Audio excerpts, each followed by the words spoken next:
Bab 66. Sore itu Daniel mengajak Renata ke taman kota. Dengan telaten ia mendorong kursi roda Renata menyusuri taman. Sesekali ia mengajak Renata bicara namun Renata tetap membisu.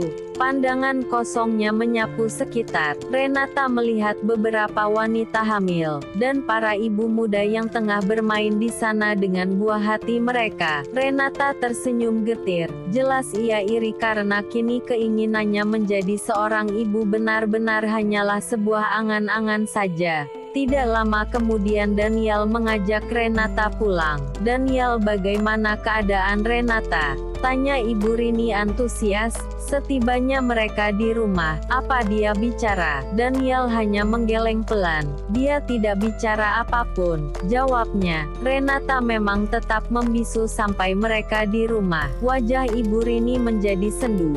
"Semua butuh proses. Tenanglah, saya akan terus berusaha membuat keadaannya lebih baik."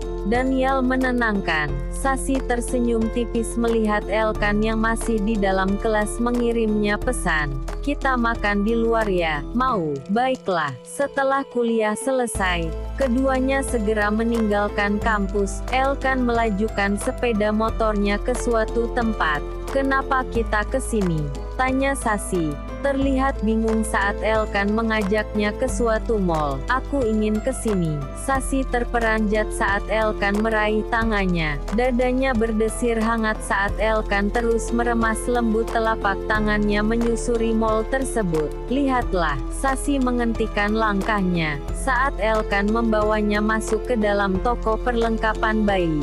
"Kamu suka? Pilihlah yang mana saja yang kau suka." Senyum manis itu merekah indah. Dengan antusias Sasi memilih beberapa perlengkapan bayi. "Terima kasih ya," ujarnya, menatap lembut Elkan yang berdiri di sisinya. Seperti udara yang pernah hilang, Elkan gitu melengkapinya, memperhatikannya, dan juga calon bayinya.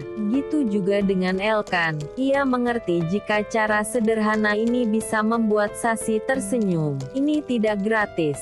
"Tidak gratis." Sasi mengeritkan dahinya. "Ya, besok malam aku ingin kamu menemaniku nonton." "Nonton?" "Ya, aku sudah membayar sebagian belanjaanmu, jadi kamu tidak boleh menolaknya," ujarnya dengan senyum jahil. "Baiklah." Selesai berbelanja mereka pun meninggalkan mall tersebut. Sasi dibuat bingung saat Elkan tidak melajukan sepeda motornya ke arah apartemennya. "Mau kemana? Nanti kamu juga tahu." Tidak lama kemudian Elkan memberhentikan sepeda motornya di bawah pohon besar. Sepanjang mata memandang, tampak batu inisan berjejer rapi. Angin sepow di sana seolah menyejukkan mereka yang sudah beristirahat dengan tenang. "Kenapa kita ke sini?" Elkan kembali meraih tangan Sasi. Berjalan melewati beberapa makam di sana, Elkan menghentikan langkahnya pada inisan yang bertuliskan nama Kania. "Ini." Elkan berjongkok,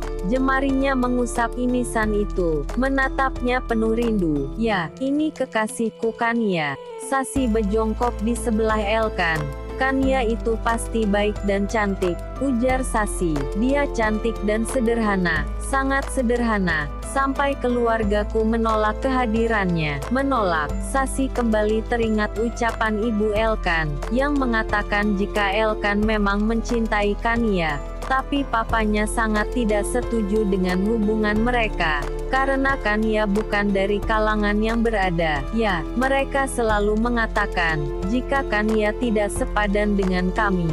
Dan hari itu aku melihat sebuah mobil melaju kencang dengan sengaja menabrak tubuh Kania. Jelas Elkan, membuat Sasi cukup tercengang mendengarnya. "Belakangan setelah kasus itu ditutup, aku baru tahu jika semua itu adalah perbuatan papaku sendiri. Dan sampai saat ini aku tidak bisa berbuat apa-apa, selain membenci papaku." "Bodoh sekali." Elkan tersenyum getir, kembali merutuki dirinya sendiri setiap mengingat kejadian itu. Sasi tertegun. Ia mengerti apa yang dirasakan Elkan. Jika berada di posisi itu, mungkin Sasi akan melakukan hal yang sama. "Aku sudah menceritakan semua tentang hidupku. Kamu bisa percaya padaku." Tanyanya menatap dalam Sasi. Elkan memang berjanji akan menceritakan semua tentang hidupnya. Aku percaya padamu. Sasi tersenyum. Keesokan harinya Sasi sudah bersiap-siap. Elkan akan menjemputnya pukul 7 malam. Bisa dibilang ini kencan pertama mereka. Sudah hampir 30 menit.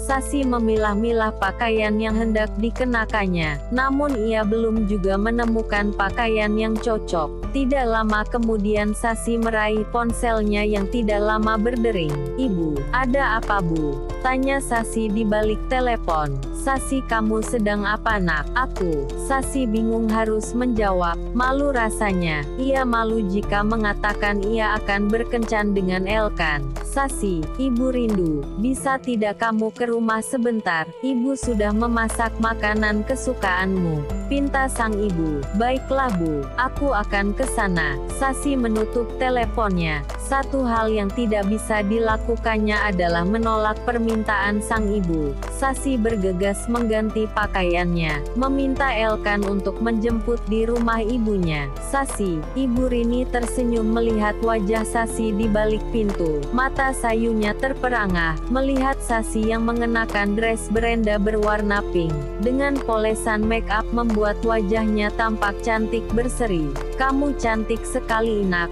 Kamu mau pergi?" Sasi mengangguk pelan. "Iya Bu, aku akan pergi dengan Elkan malam ini," jawabnya malu-malu. Ibu Rini tersenyum lega. Sudah lama ia merindukan senyum manis sang putri yang kembali membuka hatinya. "Maaf ya nak, Ibu justru meminta kamu ke sini." "Tidak apa-apa Bu, nanti Elkan akan menjemputku di sini. Lagi pula aku juga mau makan masakan Ibu," jawabnya manja. Sasi pun masuk segera menyantap makan malam yang sudah disiapkan sang ibu. "Kak Rena mana Bu?" "Sedang tidur." Tidak lama kemudian terdengar suara ketukan pintu. "Sasi, Elkan datang tuh. Sana bukakan pintu," ujar Ibu Rini. Sasi tersenyum berdiri dari duduknya. Ia segera membuka pintu. "Sasi." Elkan terperangah nyaris tidak berkedip, melihat Sasi yang gitu cantik malam itu. "Cantik kan putri Ibu?" goda Ibu Rini, menghampiri keduanya. "Cantik, sangat cantik," puji Elkan membuat Sasi tersipu. "Ya sudah kalian hati-hati ya." Keduanya pun berpamitan. Ini, Sasi sedikit terkejut melihat Elkan yang membawa mobil malam itu. "Ya, aku tidak ingin dressmu tersingkap jika naik motor." Lagi-lagi ucapan Elkan membuat Sasi tersenyum. Mereka pun segera meninggalkan rumah menuju sebuah mall. Malam itu Elkan memilih film horor untuk dinikmatinya bersama Sasi. "Kenapa pesan film horor?" protes Sasi. "Lo bukannya kamu suka film horor?" Elkan memasang wajah polos. Padahal ia memang sengaja memilih film horor. Setidaknya Sasi bisa memeluknya jika takut. "Aku tidak suka film horor." "Ya sudahlah, tiket yang lain habis," balas Elkan. Sasi pun masuk ke dalam studio walau dengan wajah yang merengut. Sepanjang film berlangsung, sudah tidak terhitung beberapa kali Sasi menutup matanya, dan berteriak ketakutan gitu. Terlihat menggemaskan di mata Elkan. "Apa dingin?" Jantung Sasi berdetak cepat saat Elkan meraih tangannya dan meremasnya lembut.